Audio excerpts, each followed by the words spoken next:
Baiklah, kami akan mengulas terminal kargo bandar udara untuk internasional. Di dalam hal ini kami akan mengulas sesuai dengan sebagaimana pernah kami jelaskan pada pergudangan domestik. Di dalam pergudangan internasional dibagi antara pergudangan impor dan pergudangan ekspor, serta ada pergudangan lini 2 di mana area tersebut merupakan area proses custom clearance, freight forwarder, agency regulated agent sebagai proses dokumentasi keberangkatan maupun kedatangan.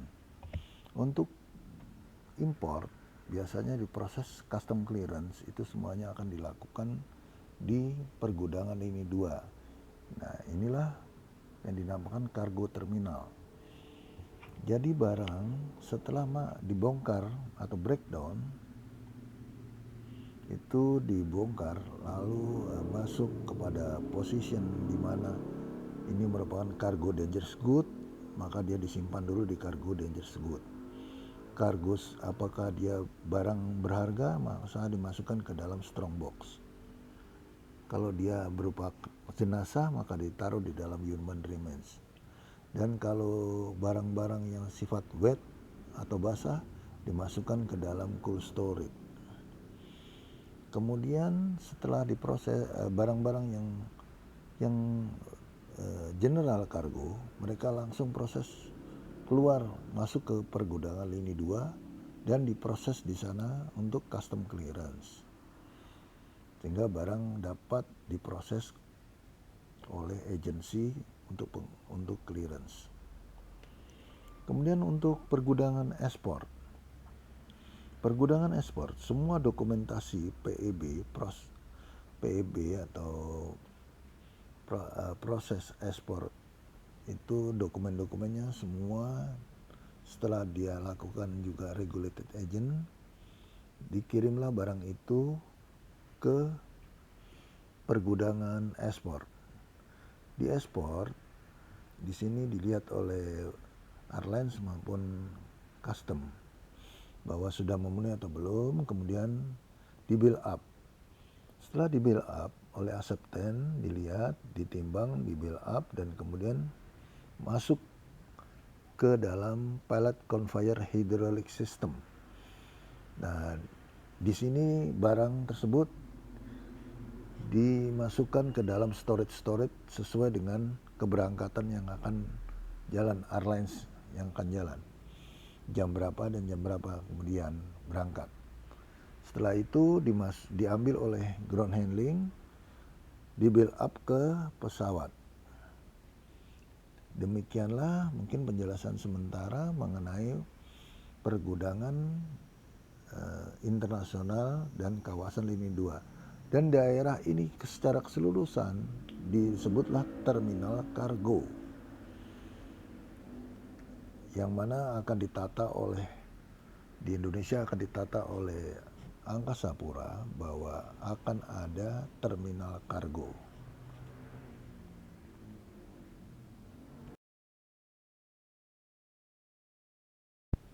Di dalam menghandling kargo, kita harus tahu handling labels kargo. Biasanya agensi atau freight forwarder telah mengetahui hal tentang handling labels.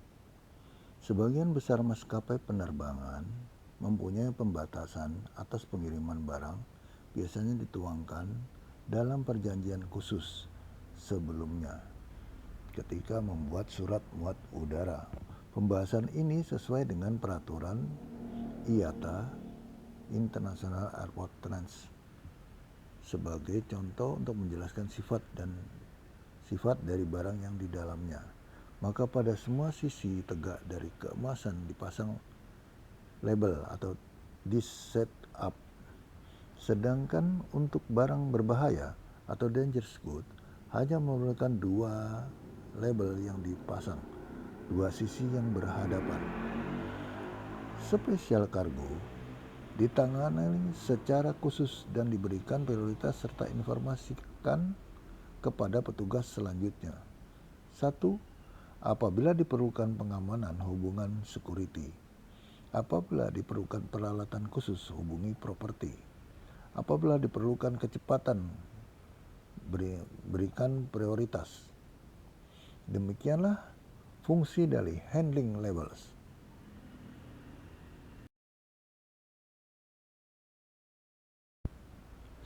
Sebagai operator gudang, harus mengetahui jenis barang. Pertama, binatang hidup atau lebih dikenal live animals. Kargo harus memenuhi syarat-syarat yang ditentukan dalam Live Animal Regulation yang dicantumkan dalam IATA Live Animal Manual, mengacu kepada peraturan-peraturan khusus dari airlines atau carrier, meliputi 1 jenis binatang, 2 jenis pesawat pengangkut, 3 temperatur tempat asal dalam perjalanan dan tempat tujuan, 4 penerima binatang hidup ditentukan secara terpusat oleh maskapai penerbangan dan ditetapkan dalam perjanjian khusus sebelumnya. Rincian peraturan ini dapat dilihat pada IATA Live Animal Regulation. Apabila diperlukan harus tersedia pengiring atau pengawal binatang.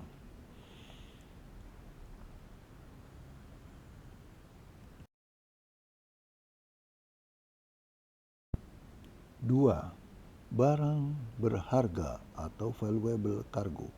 Barang yang berisi 1 atau lebih artikel berikut ini. 1. Setiap barang yang dilaporkan bernilai $1.000 atau lebih per kilogram. 2. Emas, perak, dan platina berupa batangan, lembaran, serbuk, tuangan, dan lain-lain. 3. Uang kertas yang sah atau legal banknotes, kertas berharga, traveler charges, perangko, kartu-kartu bank yang siap dipakai dan atau kartu kredit atau credit card. 4. Perhiasan dan jam tangan yang terbuat dari emas, perak, dan platina. 5. Intan atau termasuk yang dipergunakan dalam bidang industri. Zamrud, mirah, 5. Sapphire dan mutiara asli termasuk yang diternakan. 6. Perhiasan yang terdiri dari bahan tersebut di atas.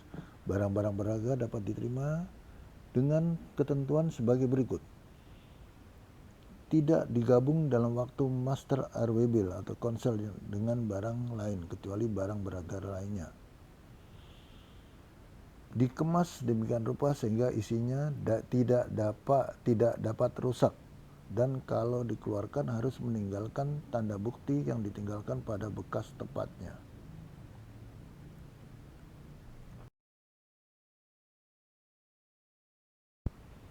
3. Barang-barang berbahaya atau dangerous goods. Semua barang-barang berbahaya yang masuk dalam daftar kargo yang tidak boleh dimuat di pesawat terbang harus ditolak. Pengiriman dangerous goods harus mendapat keputusan airlines yang bersangkutan. Di dalam IATA Dangerous Goods Regulation memuat ketentuan pembatasan dan rincian mengenal penerimaan, pengepakan, pemberian marka, dan cara pemberian labelnya. Berapa kewajiban dari pengiriman dan dangerous goods? 1. Memiliki sipil declaration yang harus ditandatangani dalam rangkap 2. 2. Menyertakan label barang berbahaya dan kelengkapan lain seperti label this set up dan label cargo aircraft only